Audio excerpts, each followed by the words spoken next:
Magandang araw sa inyo po. Ang ituturo ko po sa inyo ngayon is yung paglalagay ng fertilizer sa mga halaman natin in the form of drenching. Drenching method is done by making a mixture of water and fertilizer. But the ratio should be 1 can of sardine full of fertilizer and mix it with a 16 liter of water. So this will be the procedure. I'm going to use this complete fertilizer, and I have here a 8 liters of water. Kalahating timba lang po yan. So what I'm going to do is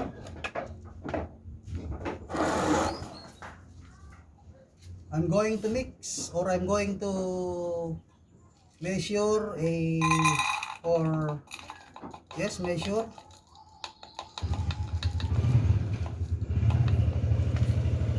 the fertilizer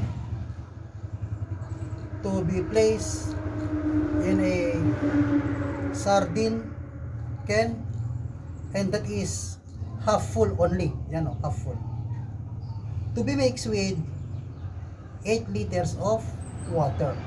But if you're going to fill this with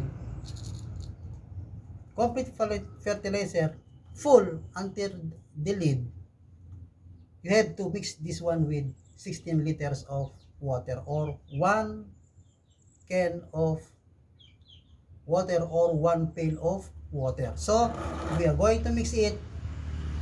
We're going to pour it now. Okay, nakita nyo dyan. Okay. Okay. So, there's no fertilizer left in the can. Mix it thoroughly. Use the scoop. Okay. Until such time that the fertilizer is dissolved and mixed with the water. And the water in the pail will change its color like this. It's somewhat cloudy. Okay. It's just like the wash of a rice. Okay. Somewhat cloudy, just like that. Okay. Okay. So here is now the mixture that we have made. Okay. Cloudy in color. Okay. So it's time for us to drench our plant, because the method that we have done is through the drenching method. Remember, 1 can full of fertilizer, any kind of fertilizer, as long as it is the granulated one. 1 can of this is to be mixed with 1 pail of water. That is equivalent to 16 liters. Okay. For every potted plants, you have to water it with 1 or 2 can of your sardine. Okay? Now, to make it sure that the plant will not be overdosed with fertilizer, it is enough that you have to put 1 can only of the mix drenching that we have made, fertilizer plus the water. Okay, so we do it this way. Okay, in the basal application, okay, so we're going to apply this 4 methods of applying fertilizer now. Remember, in the basal method, we're going to scoop water 1 can from the mixture of fertilizer and water, and then you have to water it to the soil. Okay, like that. I'll show you how. Okay. Okay. Oh, very good.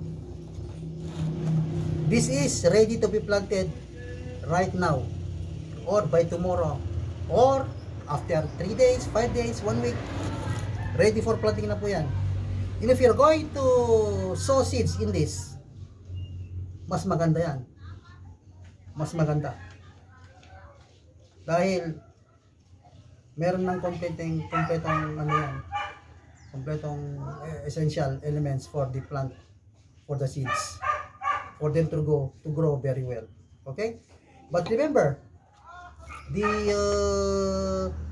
soil must be a soil that is good for plant. That is the loamy soil. Loamy soil is a soil which is made up of clay, loam, and plenty of organic matters.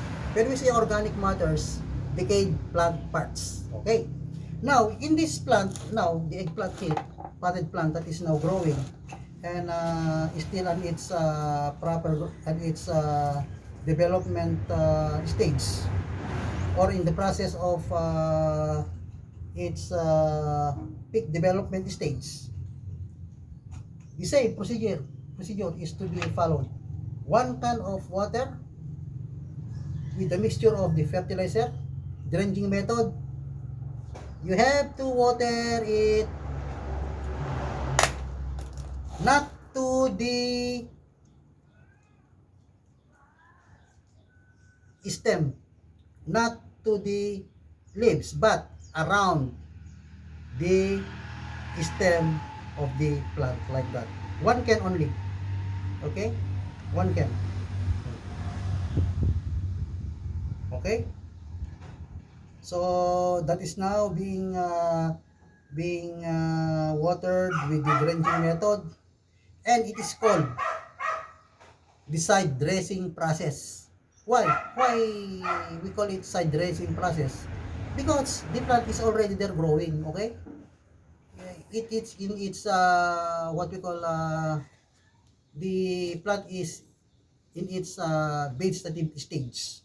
Okay, another method of applying fertilizer through the drenching method is the top dress. Top dress is to be applied when the plants are already in their flowering state. Just like this one, I'll show you. Okay, I'll show you. There are already flowers developed. Ayan o. Ayan po o. Ayan, kung nakikita niyo, sandali. Hindi makikita. Ayan po. There are already fruits, flowers developed in it. In the plant. Yan. Yan, meron na. Okay? Yan, i-focus natin para makita din nyo. Ayan na siya. Okay, ayan na yung mga flowers. Okay, flowers. In 3 to 5 days, this flower will bloom. Okay? And in 3 to 5 days, it will turn into fruit already. And in 3 to 5 days, ready for harvesting. Okay? So again, by the drenching method or the so-called top dress method, we're going to water the plants around the stem. Okay? Okay, like that. Okay? So that's it. Very easy. Okay, very nice way of applying fertilizer, most especially to potted plants.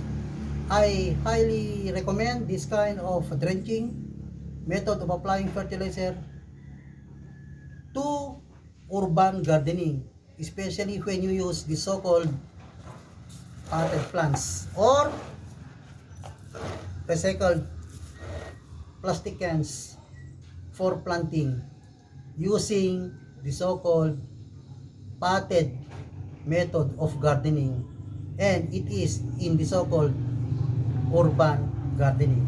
Okay, so thank you very much. I just hope that you have learned from this lesson.